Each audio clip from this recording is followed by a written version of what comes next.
Messieurs, dames, Sarwat, demoiselles, heureux de vous retrouver pour une nouvelle analyse. On ne saurait la commencer sans pour autant rendre un petit hommage à Kobe Bryant qui nous a quittés hier dans un tragique accident d'avion. Je pense qu'aujourd'hui, que vous soyez fan du basket, que vous ne le soyez pas, que vous soyez fan de Kobe Bryant, que vous ne le soyez pas, que vous aimez le football, que vous aimez le basket, que vous aimez le patinage artistique, peu importe le sport que vous aimez particulièrement, je pense que cet accident tragique a dû vous toucher un peu, vous choquer, parce que c'est absolument désastreux, ça glace un peu le cœur et c'est un peu saignant. Donc toutes nos pensées convergent vers la famille éplorée et on leur présente nos plus sincères condoléances. Je pense qu'aujourd'hui c'est le monde sportif qui a perdu un de ses fils, un de ses apôtres. Allez, on va commencer maintenant, on va rentrer dans le vif du sujet. La dernière fois qu'on s'était quitté, on avait parlé de la nomination de Kike Setien, on avait évoqué le pourquoi du comment, c'était un bon choix. On avait notamment parlé des tenants et des aboutissants de cette nomination. Mais on n'avait pas assez d'éléments pour, disons qu'on avait parlé de façon très abstraite. En ce moment, on a quelque chose de concret, pas suffisamment d'éléments quand même pour pouvoir tirer de conclusions hâtives ou pour émettre un avis définitif. Mais je pense quand même que voilà, on a quelques enseignements et on peut voir on peut déceler ce qu'il veut mettre en place. On peut aussi constater que les résultats ne suivent pas forcément. Premier match face à Grenada où c'était une victoire poussive par la plus petite des marques, mais on a quand même vu des choses intéressantes. On a vu une possession à outrance, on a vu des combinaisons du jeu en triangle, de la progression verticale du jeu avec du jeu rapide, des passes en une touche, maximum 2 touches. On a vu beaucoup de décalages qui se sont créés très facilement. On a vu un bon pressing haut, on a vu aussi un bon contre-pressing.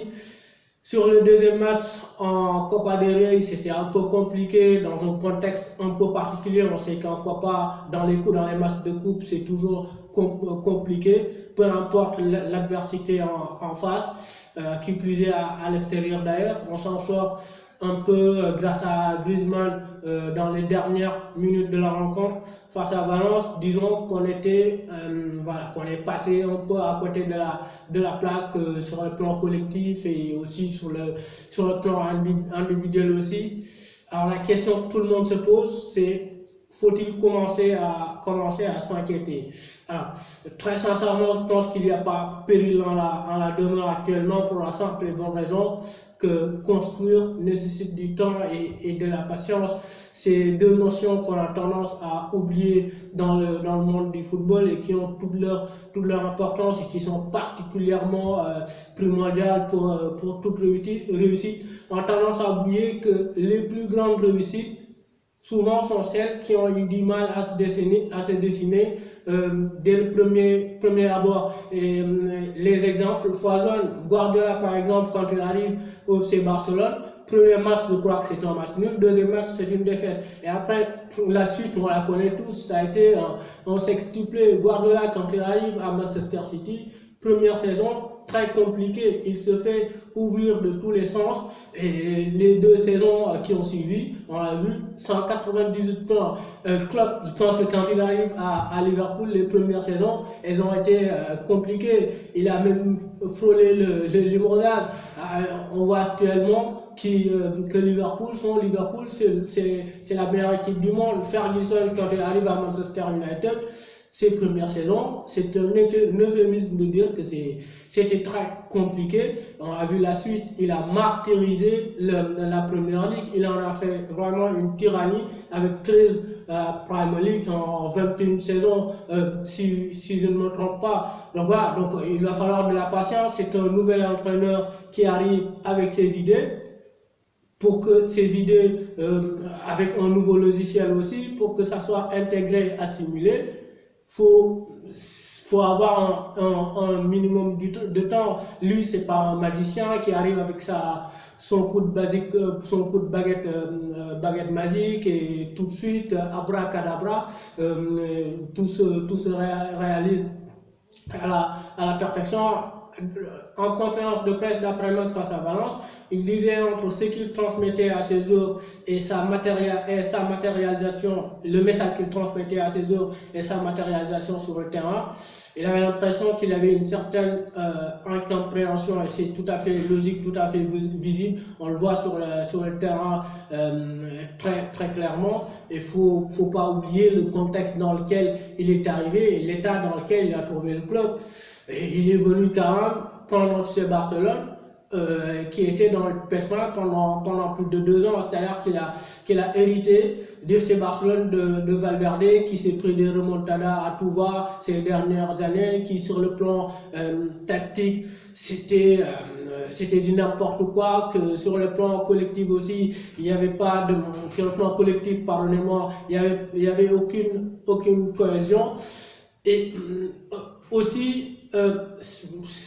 voilà, il a un effectif à sa portée qui n'est pas le plus fourni. Donc voilà, pour toutes ces raisons, je pense qu'il lui faudra beaucoup de temps pour travailler tout cela.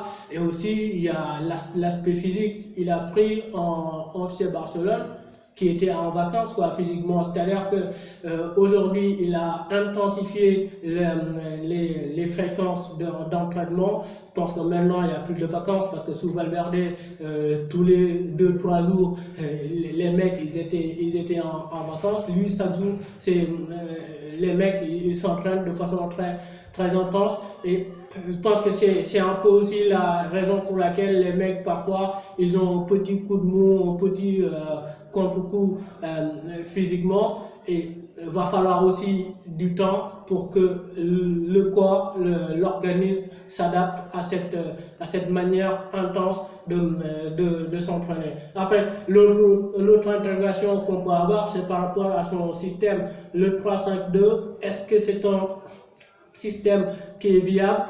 Je dirais oui et non.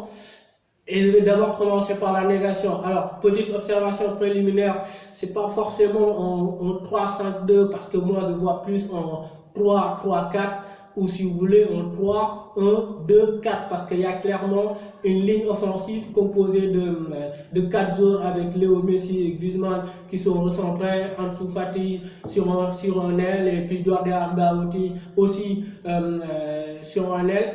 Alors pourquoi on peut être dubitatif un peu sur ce système-là, parce qu'on a l'habitude de dire que le système il n'est pas important, que c'est l'animation qui est importante. Et aujourd'hui, qu'est-ce qui fait que tu as une bonne animation?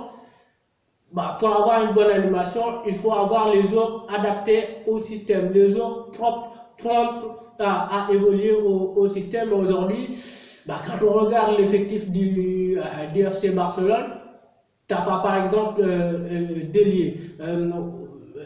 Actuellement, ce qu'il a à sa disposition comme ailier, c'est Ansu Fati. Ansu Fati, on l'a vu sur les 3 matchs sous l'égide de Quique Setien, il a quasiment pas fait de différence sur son côté. Alors je veux bien qu'on soit indulgent avec lui, parce qu'il est jeune, il a 16 ans et machin. Mais à un moment, quand tu es titulaire du FC Barcelone, c'est-à-dire que tu es capable de remplir les tâches qu'on t'a assignées. Et donc, on se doit un peu d'analyser sous ce prisme-là et sous cet angle-là, et ne pas... c'est important de prendre en compte l'âge, bien entendu, mais voilà, c'est un titulaire de FC Barcelone. À un moment, il faudra le juger comme un titulaire de FC Barcelone, et en ce moment, très franchement, il déçoit énormément. Sur l'autre côté, on a Jordi Alba. Jordi Alba, on connaît tous sa capacité, sa qualité de passe à retrouver Léo Messi, la connexion Messi-Alba, on la connaît, mais c'est un joueur qui a du mal à faire des différences en 1 contre 1. C'est un joueur qui a du mal à évoluer en attaque placée. Et dans ce système-là, vous avez besoin d'ailiers, de joueurs de côté qui sont virevoltants, qui font des différences balle au pied, qui ont une capacité de percussion énorme pour pour bonifier un peu le système. Deuxième chose, c'est que on n'a pas des relayeurs qui sont adaptés aussi à ce profil-là. C'est-à-dire que dans ce système, vous avez un sentinelle et 2 relayeurs qui doivent jouer entre les lignes. Premier match contre Granada, on a testé le duo Rakitic-Vidal. On sait très bien que Rakitic-Vidal, en termes de justesse technique, c'est pas les meilleurs joueurs du monde. En termes de vision de jeu aussi, c'est pas les mecs qui ont une vision très aiguisée. En revanche, Vidal, je pense que c'est un profil atypique et je pense qu'il est vital pour ce Barcelone-là parce qu'il apporte beaucoup de projection et il apporte beaucoup de profondeur aussi. Il sert de point d'ancrage, point d'appui dans ses relais avec Léo Messi. Et c'est là un peu où on arrive à regretter le départ d'Alenya parce que lui, entre les lignes, c'est quand même un excellent joueur capable de faire des différences, capable d'avoir cette vision de jeu, cette justesse technique pour pouvoir créer un peu le lien. Sur le deuxième match, non, sur le troisième match face à Valence, on a tenté le duo De Jong et Arthur. Je pense qu'on était tous exaltés, on était tous contents de voir ce duo mis en place par Quique Setien. Et on a vu que voilà, c'est 2 joueurs extraordinaires que j'adore, mais qui ont un peu du mal à exister entre les lignes. C'est-à-dire que ce sont des joueurs qui adorent redescendre très bas, prendre le ballon, essayer de construire depuis leur base arrière. On va dire que ce sont des sentinelles dans l'âme, mais dans ce système-là, vous avez besoin de joueurs qui savent exister entre les lignes et faire de cette zone-là leur terrain de chasse de prédilection. Et pour l'instant, ni Arthur ni De Jong n'ont une grande capacité d'existence entre les lignes. Et donc ça, c'est un problème.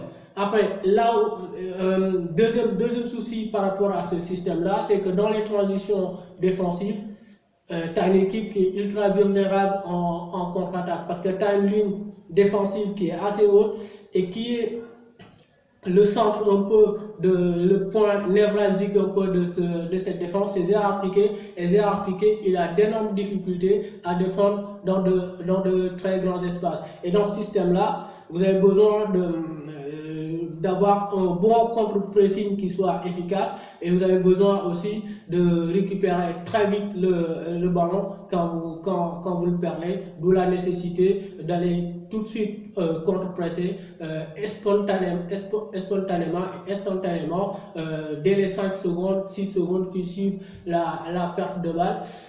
Voilà, mais là où on va un peu positiviser et pour être un peu plus tranchant, moi je pense que c'est le bon système, ce 3-5-2, parce qu'il te permet de rationaliser un peu l'espace.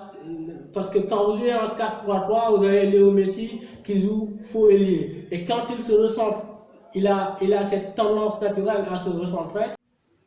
Le côté droit, il est plus déserté, il est occupé par un ailier. Et là, c'est là où le retour d'Ousmane Dembélé va être très intéressant. Parce que je pense que quand il va revenir, là où Ansu Fati pêche à faire des différences, lui, quand il aura la pleine possession de tous ses moyens physiques, bah, il va faire des dégâts. Et ce système aussi permet de sécuriser Busquets, qui est clairement la plaque tournante, le cerveau un peu de cette équipe. Tous les ballons vont transiter un peu vers lui. Et dans les prochaines semaines, si Arthur progresse, si De Jong progresse, je pense que s'ils sont un peu plus performants entre les lignes, je pense que avec ce système-là, tu peux faire d'énormes dégâts. Allez, on va s'arrêter là pour l'instant. De toute façon, dans les prochaines semaines, on va aborder on va encore évoquer le Barça de Quique Setien pour voir un peu s'il y a des améliorations. Il ne faudra pas oublier aussi que le vrai problème du FC Barcelone, c'est tout en haut, quoi. C'est au niveau de la gestion sportive qui est catastrophique, calamiteuse. Et ça, franchement, il faudra le pointer du doigt et ne pas le perdre de vue. Allez, portez-vous bien et continuez à partager, continuez à liker. Et n'oubliez pas, football plaisir, c'est ici que ça se passe.